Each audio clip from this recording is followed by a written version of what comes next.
This video is brought to you by the love that only brothers can have. More on that later.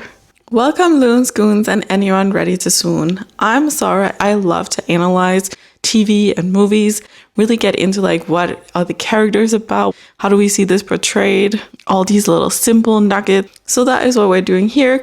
Today on our Heated Rivalry journey, we're looking at the scene with Ilya in the hotel talking with his family and rounding it out with the little Russia-Canada match sequence. We're going scene by scene, diving into like the characters, what is happening with them like within the scene and relating to other characters, like how do they hand over a water bottle like what I was talking about in the previous episode, or how do they hang up a phone call, which we will get into later here. Plus a bunch of other stuff that my brain will probably have me tell you. So click the subscriber button to follow along on this over-analyzing journey of our boys falling in love. Oh my god, it's gonna be so good. So let's not spend any more time on formalities. Let's just get into it. This video contains spoilers for Heated Rivalry Season 1. In the video today, we're going over the scene with Ilya in the hotel room having conversations over the phone with his brother and his father. A scene that comes after this very tension-building, exploring gym sesh that he has with Shane, which we were looking on in the last video. And we also will be looking at the short little snippet that we get of the Russia-Canada game. This is a bit of a shorter scene, or like scene sequence, I guess you can say. But it really brings out a lot of the characters of Ilya, and like we get to know him a bit more and how he is like based on the family dynamic that he comes from and so on. I've divided this little analysis up to 4 points today. Firstly, we're going to talk a bit about how Ilya is when he's alone in the hotel. Then we're going to go over the phone call he has with his brother Alexei, and then the phone call he has with his father. And in the end, how we're cutting to Russia losing to Canada. A bit of like a shorter scene sequence that we will be going over here, but there is a lot that I have to say. So let's start with how we like open up into the scene. First, we're opening up on another title card. Like I talked about in previous videos, the show moves really quickly in the beginning here. We're jumping time to time, like moving along quite quickly. And here we're jumping 6 months ahead from the last video and the last like interaction that Shane and Ilya has had, which means that we are now in December 2009 and we're back in Canada for another Prospect Cup. Not only is it December though, but it is New Year's Eve. Obviously a really big day with a lot of celebrations, but here we see Ilya alone. He's not out having fun, he's not doing anything with his teammates, he's just lying in his hotel bed and giving this kind of nervous energy. We see on the TV that it's the New Year's Eve, there's big celebrations, I think it's like from Times Square or something like this, like confetti flying everywhere and a lot of like noise, like joyful cheer, things like that. And we also see it like sort of reflected in the mirror on the opposite wall. And how we're like shooting into the scene, we can see like Ilya lying on the bed, but he's kind of being cut off on the head, like where this mirror is. And it kind of gives this idea to me how his mind is like elsewhere, like he's like cut off from like this celebration and the joyfulness, how everyone else around him maybe seems to be. Like he's not having fun, he's not having a good time, he's not in like a celebratory mood, which kind of makes sense with how we later find out that Russia has just played a game and they lost it, and how we're like seeing throughout the show that Ilya kind of isolates himself when he is losing and when he's having like some hard moments. Like we're also seeing later in the episode when Ilya is losing with the Boston team. And also what we can imagine of the enormous like pressure and criticism that he knows will come from his father. He sort of like takes a step back. He like retreats a bit into himself. He doesn't want to be around other people. Obviously, the New Year's Eve is like a big celebration moment, but I heard from Russian people that in the Russian culture it's like an enormous big event, kind of like Christmas, someone was saying. Like it's really like this family gathering, friends gathering, celebration time, and having this big energy of like love and care all around. So that just makes it like double sad that Ilya is alone here. Obviously, in general, it's like a big celebration, but giving the context of it being like a way bigger thing, cultural thing, it's just like so sad to see that he is here alone. We also see that he has a very like nervous energy about him. Like when we see him lying on the bed, looking on the phone, he's like tapping his feet kind of like anxiously, like how when you know, like nervous, you like or like bouncing your leg or something, like to get like the nervous energy out. I feel like that's like a common thing, right? The nervous energy, anxious energy like manifests itself in some way. And here we see it like with the foot tapping. And he's like looking on the phone where we see like 3 missed calls from the colonel. And I mean, we come to know this is his father. And so this naming that he's giving the father in his phone is like very saying about like the type of relationship that they have with each other, the type of relationship he has with his father, and the type of person that his father is. Of course, we have seen previously on the draft night, also like with the relationship they have and how it's a lot of critique and a lot of, I mean, there is a lot of like abuse, emotional abuse, mental abuse, like a lot of like putting Ilya down and not really giving him a lot of like love and care. And so like with knowing here like that his father also is like a military type person. So again, you can give some like stereotypical attributes. So like the father is like very strict and has like very set ways of how he wants to do things and how he like sees the world, which probably doesn't fit so much with like the type of person that Ilya actually is and that we see throughout the show that Ilya actually is. And so he needs to like conform like so much and never really have a chance to like be himself and just be loved as who he is. But also how he is like not answering the phone. Like he's just looking on these missed calls that he has from his father. Maybe not really knowing what to do. Maybe like mentally like ramping himself up a bit, braving himself up a bit to pick up the phone from his father or like call him back or something.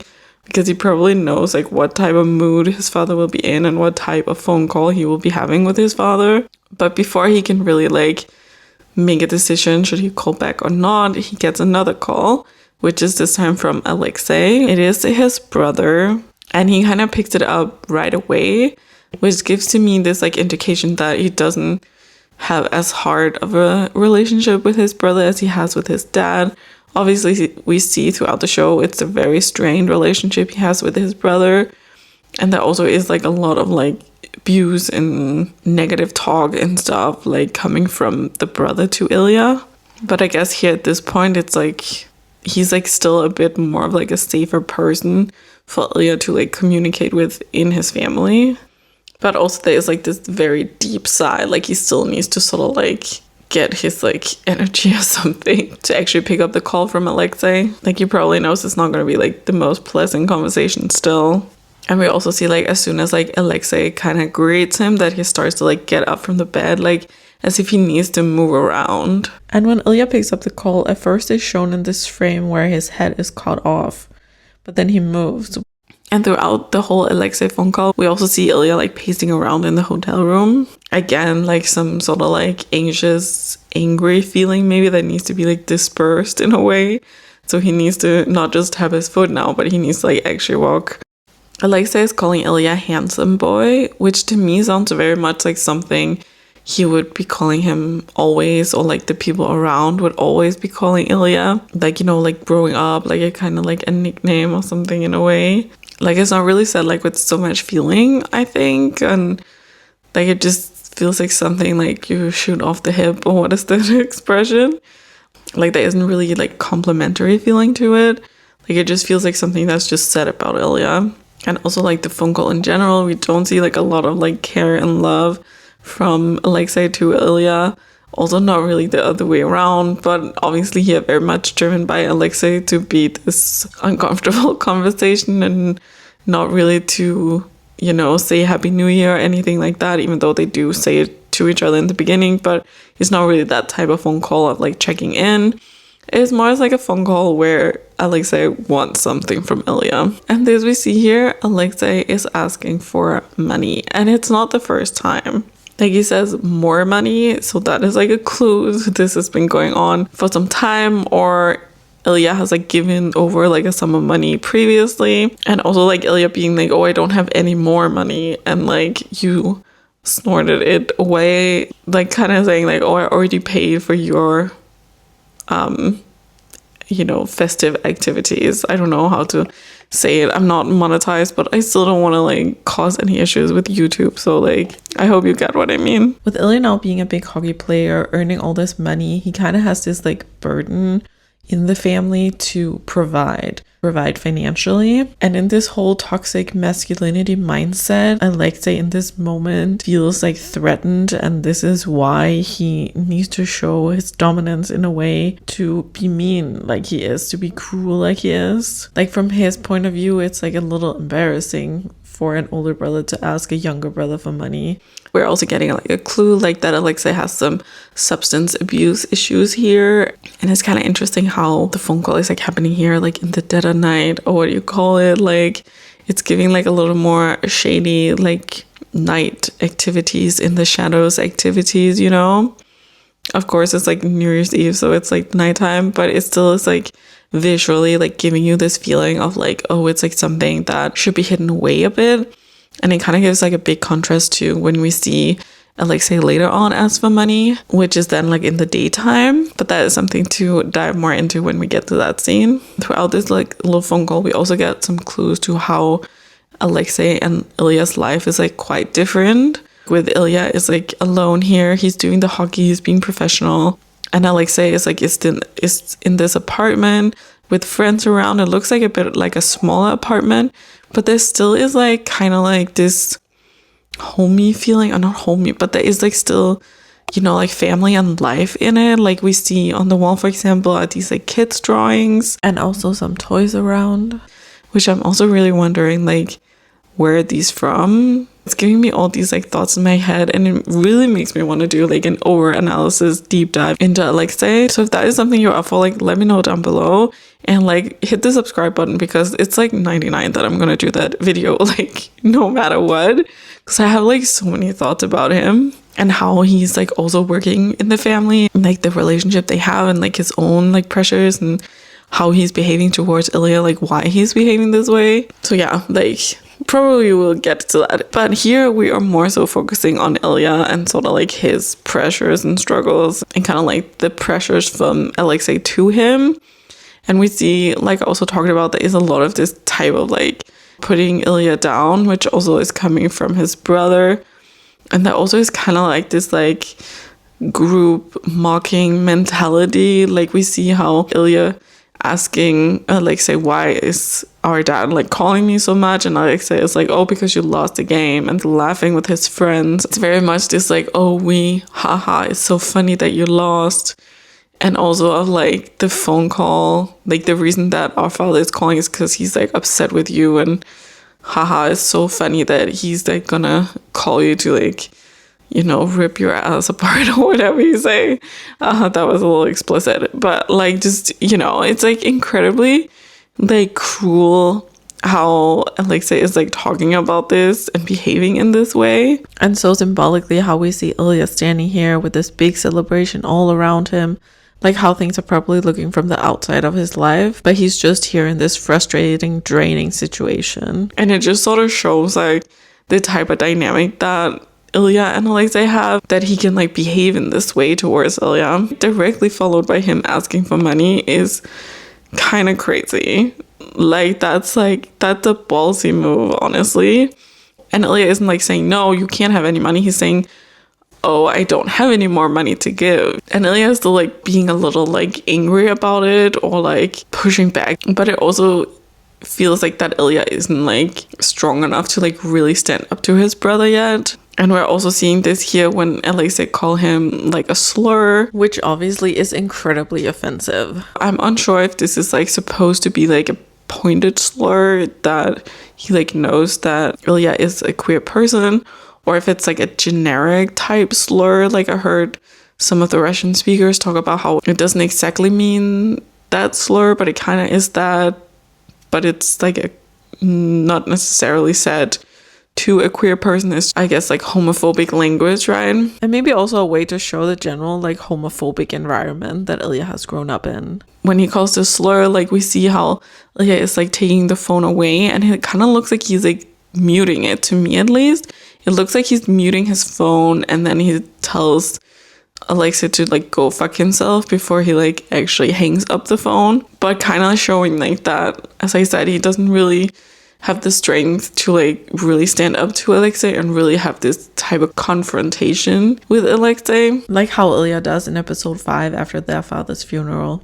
And like Alexa saying like fuck you back, which is just like to the deadline, but it feels more of like he's not saying it like directly to Ilya, but it's kind of still this feeling that he has towards Ilya, at least in this moment here, that is like screw you, dude. And then we get this last frame where it gives me both like how there's like no one on Ilya's side and how Alexei really deflects the problems, like how he's like shaking his head here as if Ilya is the one being unreasonable. So a very like pinned up conversation that he's had with Alexei. And as soon as it ends, who is there to call again but dear daddy, of course. And this time Ilya picks up the phone. I think it maybe that he's just is like kind of ready to have the conversation now, that or like get it over with maybe. But he kind of also needs to like prepare himself. Like we see how he's like taking a deep breath and like really putting up the armor in a bit of a way, and for good reason, because as soon as Ilya picks up the phone, his father is like guilt tripping him. So he answers, he says, ugh. And especially like on this celebratory day, like Ilya has to deal with all of this shit and all of this criticism instead of just having like a nice chat with his father. Like his father is so hard on him. He puts so much pressure on him. Throughout this conversation with his father, they're talking about how Russia has just lost a game in this like prospect cup. And the father just puts so much of the pressure and like critique on Ilya, and like kind of that it's his fault that they lost, like not recognizing that it's like a team sport. And as we're like having this phone call with the father, we also see how the camera is like panning in, getting closer and closer to Ilya, as if we're like going into his head and his thoughts, with having this like criticism all consuming his mind in a way. Like the brain trolls are just taking over now. Like there's no escaping it. And like this mentality that he has to win, he has to be the best, like all the time. He can't do anything wrong. And even if it's like a team sport, like it's still him doing the wrong, and he needs to do the best. Like he needs to beat everyone, and he especially needs to beat Shane. Like they're talking about the game coming up. They need to be able to go for gold, and they need to beat Canada. And the father is so emphasizing on him. You need to beat him. Like this guy, this specific guy, this is the one you need to beat. Like you have to be better than him. He is like the enemy, he is the rival, he is like the competition, like setting Shane up as this like great opponent that must be defeated, and sort of setting up how it will be quite a struggle for Ilya, that Shane is the rival in the eyes of his father. Like as we get throughout the show, this pressure of like, this is not a person I can be with, this is not a person I can love, obviously because of like the cultural pressure and cultural constructs, or what you call it, in Russia, but also like within his family, and how his family are viewing all of this, and how his family is viewing Shane. But potentially also setting up some more of this like rebellionness that I talked about in previous videos, how Ilya needs like some rebellious moments when he can have it, because he is so constricted, he is so confined into this image that, you know, his father has of him that isn't him at all. And so I also think that like Shane, obviously it becomes more than just a quick escape, but I also think that in the beginning it tickles something a little bit in Ilya's brain that is kind of like an escapism in a way. And obviously he has like an attraction to Shane, and he finds out Shane has an attraction to him, so there is something there and some exploratory things there. But I think a little part of it is also that there is like a big fuck you to his dad, a silent fuck you in a way, but like still like a fuck you, like I'm doing my life here. And so with this great pressure conversation and him being told you have to beat Shane, we cut to a week later, and of course Russia loses, because we can never have nice things. And you see Ilya like skating through the frame here, just looking absolutely devastated, and just knowing what the wrath, or whatever you call it, that will hit him when his father calls him again. Like I can just imagine how he's already beating himself up. And again, they did like a really cool job of showing this like ecstasy of the Canadian team going into like the individual, the head of Ilya, and the sadness of the loss, the misery of the loss, and kind of like what he is thinking and feeling. Similar to how in their first match against each other, when Canada lost to Russia, we saw Shane skating across the frame like here. And I just love how they visually are giving us this storytelling. You could almost imagine that they'd be skating towards each other here. And then like a little fun Easter egg. I don't know if it's an Easter egg here, but with how they didn't have so much budget for like having audience members in, they were like filming like 50 or so extras in like different outfits and different team outfits and doing celebratory or like sad expressions to sort of like CGI in like after the fact. And so because they could only do like 50, they had to like multiply some of the extras like a few times, and you see some like here like with this guy in like the red shirt, for example. And I thought that was kind of fun when I like saw it. Obviously it breaks the illusion a little bit, so if you don't like that sort of stuff, I'm sorry. But I feel like I had to like point it out because I think it's like a fun little thing on like the production side of it. We're again getting this really awesome like overview shot of like the players like skating, breezing towards each other, through each other. I don't know. Through each other, maybe not, but like towards each other. And it just, I don't know, it looks so cool. I honestly love it. I just love how they're showing us all these little moments that they couldn't spend too long on, but that still gives all the feels and understanding of how the character is in this moment and their motivations. We see them like shaking hands here, and obviously Ilya is so sad, but Shane, oh, that boy, he is so cute. Smiling, he is so excited to see Ilya again, honestly. And maybe also very excited to give a little chirp back to Ilya when the previous year were shaking hands here and Russia won. Ilya was like, see you at the draft, if you remember. And here, Shane is coming to Ilya. See you in October, which will be when they will have their game together. So cute. I could honestly see Shane having thought about this moment since their last interaction, like 6 months ago. And obviously, this also lights up Ilya's face. You can just see how delighted Ilya is over this cute, excitable guy and how adorable that he finds Shane. Like, he is excited that they're gonna see each other, but I think he also is excited that Shane is excited and that they still is this little something between them, you know, and that it like pulls him out of like these pressure brain troll thoughts that he's having for a moment. But also he kind of tries to hide his smile, like when he's skating away, he's like, no, I'm still cool, you know, I'm not that excited, but he really is. Like, oh my god, these guys are just so freaking stinking cute. How can you not like love them and love like their little banter, tension, what's gonna happen? But what will happen, we're gonna see on in the next videos. You know, we can't like cram everything into one. Sadly, there's too much to talk about. But that's also why you're here, right? We gotta yap about it. And I do feel like that I did yap a bit about it. Like I said, a shorter scene, but a lot to talk about and things to like dive into to see of the character, especially with Ilya. This is like very Ilya focused here, and building like on the pressure that we have already seen like from the draft scene of what is like put on Ilya and how his family dynamic is, the pressure that is within this, and also like showing a bit more of how Ilya fits into his family dynamic. Again, we're also seeing that his mother isn't really here. She didn't call, she didn't do anything. So again, showing how she isn't in the picture. Even though it is not until the second episode that we actually get this confirmation that she has passed away. And we're also seeing like so much of how there isn't a lot of respect towards him from his family. There isn't a lot of love given from his family. And he kind of is like put like very alone. He's very like isolated in his feelings and whatever is going on with his family. He doesn't really have anyone to like really share it with or share when he's like having a hard time. We're also setting up a bit with how Alexei is like struggling, like I said, with addiction and lives like a very different life from Ilya and like will, you know, continue to live a very different life from Ilya as Ilya like builds up his career in hockey more and more, and Alexei like being back in Russia. We're also like seeing more of like how Ilya like from his father's side is like getting this like big pressure that Shane is kind of like the opponent and the rival. How we're also going to see a bit later on how Shane's parents and like particularly his mom is like pressuring this point that Ilya is like Shane's great opponent and rival. So like some similarities there, but of course also very big differences in the families.